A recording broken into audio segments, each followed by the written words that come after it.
नमस्कार, मैं प्रेयसी। स्वागत है आप सभी का द प्रिंट लाइन्स में। चलिए नजर डालते हैं आज की 5 अहम खबरों पर। प्रधानमंत्री नरेंद्र मोदी ने बृहस्पतिवार को देशवासियों को राष्ट्रीय मतदाता दिवस की बधाई दी और कहा कि आज का दिन भारत के जीवंत लोकतंत्र का जश्न मनाने का अवसर है। निमंत्रित करता हूं। मैं देख पा रहा हूं कि बड़ी संख्या में बेटियां आज इस कार्यक्रम से जुड़ी हुई है। आज राष्ट्रीय मतदाता दिवस है।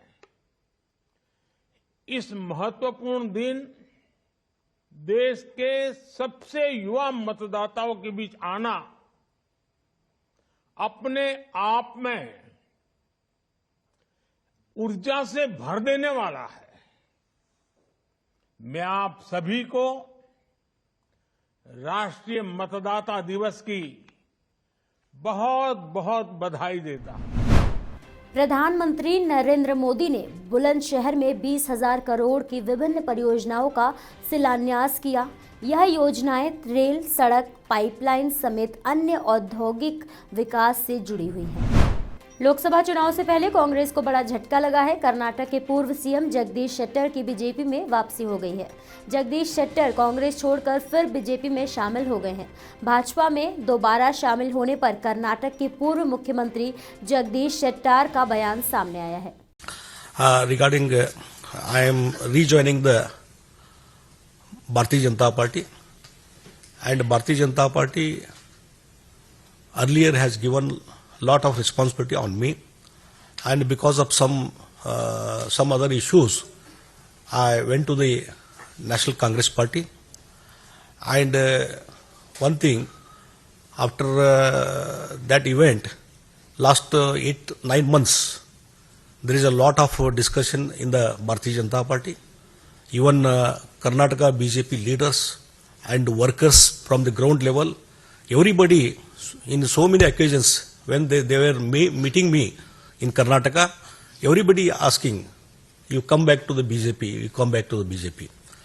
And for that purpose, I also responded, and even our leader, Manya Yediyurappa ji, and State President Vijayendra ji, and our national leaders, everybody, they wanted to come back BJP, and accordingly, our workers feeling I am rejoining the BJP. And another important thing, under the leadership of Narendra Modi ji, last 10 years, where the Honorable Narendra Modi ji as a Prime Minister did lot of things for the strength of the India, and in a world international level, India has become a very powerful country under the leadership of Narendra Modi ji.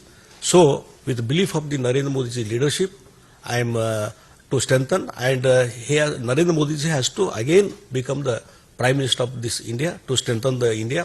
For that purpose, with that belief, I am rejoining the Bharatiya Janata Party. प्राण प्रतिष्ठा के बाद रामलला के दर्शन के लिए लगातार श्रद्धालुओं की भीड़ राम मंदिर पहुंच रही है, जिसके लिए प्रशासन द्वारा खास तैयारियां तो की ही गई हैं। साथ ही उन्होंने श्रद्धालुओं को खास अपील भी की है, जिसे जानकर ही भक्तों को राम मंदिर पहुंचना चाहिए। 23 तारीख से मंदिर लोगों के लिए खोल दिया गया है। चूँकि शुरुआती दिनों में काफ़ी संख्या में विभिन्न प्रदेशों से लोग आते हैं, इसलिए काफ़ी संख्या होने की वजह से थोड़ी देर लोगों को इंतज़ार करना पड़ा, और परंतु जितने भी लोग आए सभी ने दर्शन किया। और आप देख रहे हैं कि बड़े व्यवस्थित तरीके से यहाँ पर दर्शन चल रहे हैं। लोगों के मंदिर तक पहुंचने के लिए मार्ग निर्धारित किया गया। इस निर्धारित मार्ग पर लेन्स बनाई गई हैं, जिनमें पंक्तिबद्ध होकर सभी लोग जा रहे हैं, लगातार चलते हुए अनवरत दर्शन कर रहे हैं। किसी व्यक्ति को कोई परेशानी नहीं हो रही है। आपके माध्यम से सभी लोगों से ये कहना चाहता हूँ कि अपना सामान, पोटली, सूटकेसेस, बैग्स आदि जहाँ ठहरे हैं वहीं पर छोड़ कर आएँ। यदि रेलवे स्टेशन से आ रहे हैं तो वहाँ पे क्लॉक रूम में रख कर आएँ। बस स्टैंड पर भी क्लॉक रूम बनाए गए, सुविधा केंद्र बनाए गए हैं। फिर भी यदि कुछ लोगों का सामान उनके पास रह जाता है तो उचित होगा, और यही निर्देश यहाँ दिया भी गया है कि परिसर में जो पब्लिक फैसिलिटेशन सेंटर, नागरिक सुरक्षा सुविधा केंद्र बनाया गया है, उसमें लॉकर्स हैं, वहाँ पर सामान आप रख सकते हैं, लॉकर रखकर अपना टोकन लेकर तत्पश्चात लौटते समय दर्शन करके लौटते समय वहाँ से अपना सामान पुनः प्राप्त कर सकते हैं। ऐसा करने से आपको कोई परेशानी नहीं होगी और यहाँ पर मंदिर में अन्य लोगों को भी आपके सामान की वजह से किसी दिक्कत का सामना नहीं करना पड़ेगा। सुरक्षा व्यवस्था के दृष्टिकोण से सर कौन सी फोर्स यहाँ व्यवस्थित किए गए हैं? यहाँ पर चूंकि काफ़ी संख्या में लोगों का आना अपेक्षित था, आ रहे थे, व्यवस्था बनाए रखने की दृष्टि से यहाँ पर पीएसी, सीआरपीएफ, आरएफ की टुकड़ी और हमारी सिविल पुलिस सभी मौजूद हैं। ये फोर्स लोगों की मदद करने के लिए, उनको आवश्यक जानकारी प्रदान करने के लिए, उनको पंक्तिबद्ध तरीके से कम समय में दर्शन कराने के लिए जो व्यवस्था बनानी है उसके लिए बुलाई गई है।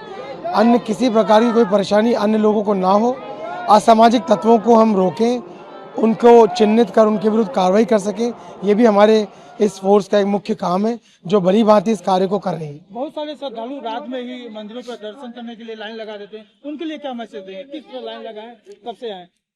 देखिए, लोग बड़ी श्रद्धा से आ रहे हैं। लोग अपने श्रद्धा और भावना की वजह से रात्रि में भी आकर खड़े होते हैं।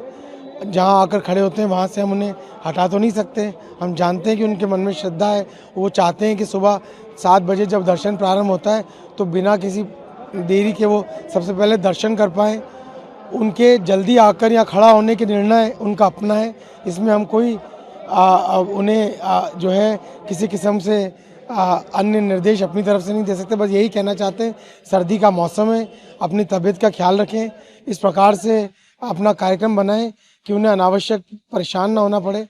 फिर भी यदि लोग ऐसे इकट्ठे होते हैं तो उनके लिए प्रशासन द्वारा अलाव लगाए गए जगह जगह, जिससे कि उन्हें किसी प्रकार का सर्दी में मुश्किल का सामना ना करना पड़े। अगर देरी से भी लोग आते हैं, रात्रि में नहीं भी आते हैं, तो भी मैं उन्हें बताना चाहता हूँ कि उन्हें दर्शन करने में कोई असुविधा नहीं होगी। अगर वो इस वजह से जल्दी आके खड़े हो रहे हैं, आधी रात में खड़े हो रहे हैं कि बाद में पहुँचेंगे तो दर्शन नहीं कर पाएंगे, तो मैं कहना चाहता हूँ कि बाद में पहुँचेंगे तो भी दर्शन कर पाएंगे। जरूर अपना कार्यक्रम बनाएं। अगर बनाते हैं तो इस विश्वास के साथ मनाएं कि दर्शन में कोई परेशानी नहीं होगी। मैं आश्वस्त करना गणतंत्र दिवस से पहले जम्मू कश्मीर के डोडा में सुरक्षा कड़ी कर दी गई है। राज्य में सुरक्षा व्यवस्था का खास ख्याल रखा जा रहा है। कि सिक्योरिटी के पूरे ज़िला डोडा में फुल प्रूफ सिक्योरिटी अरेंजमेंट्स जो हमने किए हैं। डोडा में 4 मेन फंक्शन होने हैं, जैसे आपको पता है स्पोर्ट्स स्टेडियम डोडा है, भद्रवा में होना है, ठाठरी में होना है और गंदो में होना है। इसके अलावा भी हमने कोई 86 लोकेशंस जो हैं वो आइडेंटिफाई की हैं जहां फंक्शंस होना है। कोई भी ऐसी जगह नहीं है जहां पुलिस का बंदोबस्त नहीं होगा, पुलिस की पूरी सिक्योरिटी होगी, हर जगह पुलिस की प्रेजेंस होगी। उस एरिया का जो एरिया डोमिनेशन करना है, जो रूरल एरिया में, हमने आर्मी से टाई अप किया है। हमारे वीडीजीज हैं, हमारे सीएपीएफ की कंपनियां हैं, सभी जो हैं वो एरिया डोमिनेशन भी करेंगी, जो वेन्यू है उसको सेफ एंड सिक्योर भी करेंगी।